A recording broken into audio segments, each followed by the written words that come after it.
Today, we're going to be talking about the spiritual gift of teaching. And we're going to be doing it with Mr. Terry, who's going to talk about teaching with us so we learn more about it. Terry, tell me about your favorite teacher.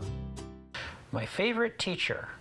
Well, when I was in high school, I went to a school that was strictly for blind and visually impaired people. And we were in an interesting time. Things were starting to change, not as much as they were going to change much later, but they were starting to change. But in the 1930s and 1940s, there were two main things that people who were blind did. They tuned pianos and they caned chairs. And even though I was in a college preparatory class thing, and that's what I was going to do, I still had to learn how to do both of those things.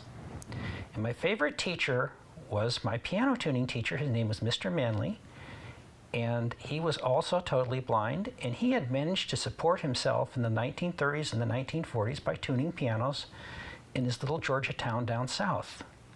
And he was a really neat guy, but what I liked about him most is he knew a lot. That was just there.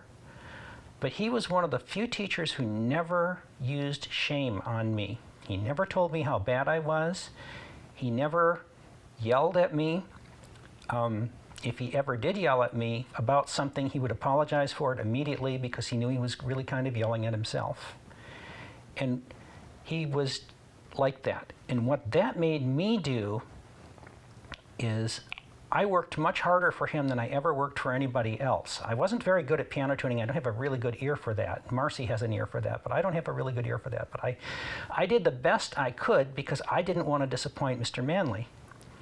And he was my favorite teacher, but he was also my best teacher. He got more out of me than all the people who yelled at me and did that.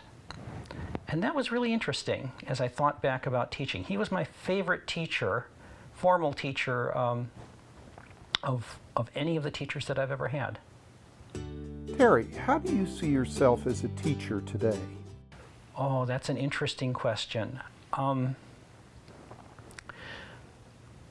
When I came to this church, I found out that if I wanted to, I could go to pastor school and learn some of the things that pastors learn. And I wanted to do that, so I did that. And I thought that in order to be a teacher, I had to be someone like you, Pastor John, someone who could walk into a room and command presence, have people look at you. And I'm not really that good at that, so I wasn't quite sure that I could be a teacher. But as I went along, I learned that there were lots of other things that teaching is about. And one of them is just showing up, and that I can do. I can show up. I learned about leading small groups, about talking with people, which I love to do. And I learned that I was pretty good about studying what the stories were in the Bible, and I'm very interested in stories. So for me, teaching is about being there. It's about listening to people. It's about asking them questions, figuring out where they are, and talking to them, but not necessarily going in with an idea of what I want them to learn. I want them I'm hoping that we can go along, that they can trust me, that they know that I have their best interest in my heart, and that I'm trying to help them. It's important to me that they learn what they need to learn and not necessarily what I think I need to teach them. That's important to me as a teacher. Who is teaching you these days? This has been just so neat. As part of what I did for school, I had to have a project that I had to do, and we at first were starting to work with Angel's Place on some things. It was really loose, and I thought, well, maybe I can do something with them.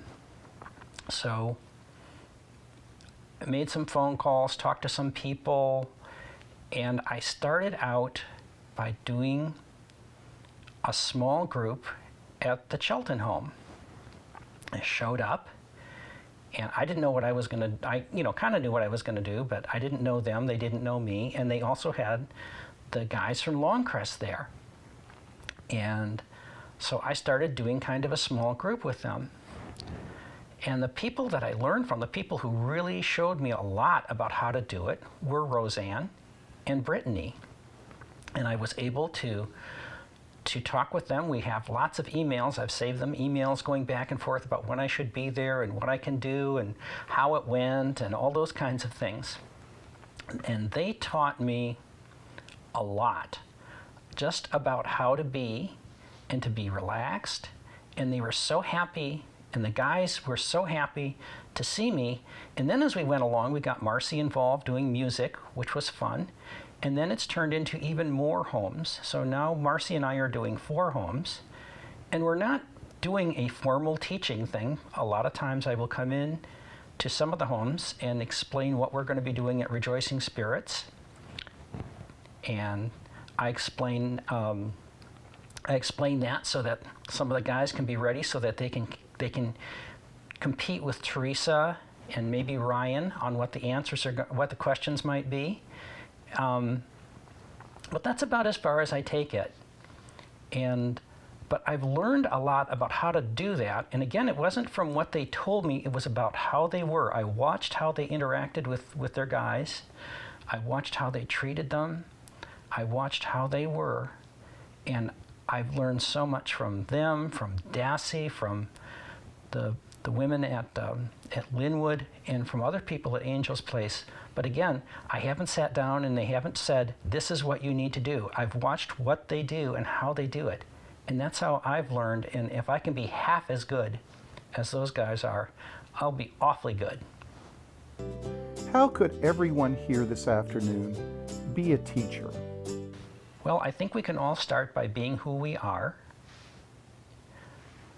by caring about people, by being helpful, by listening, by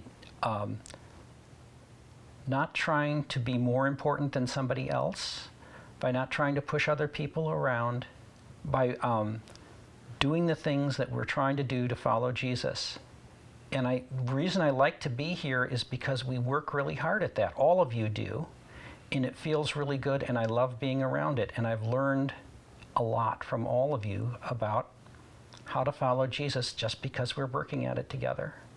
So, Terry, everyone here has been one of your teachers? Yes, very much so. Very, very much so. And probably in ways that it would be really hard for me to turn into words, but you do. I learn from all of you. And this is a very exciting time for me, and I'm having as much fun as I've ever had doing anything with Rejoicing Spirits. We hope that everyone here this afternoon has understood from Mr. Terry that all of us can be teachers, and that we will go out and teach people about how to love and how to be kind.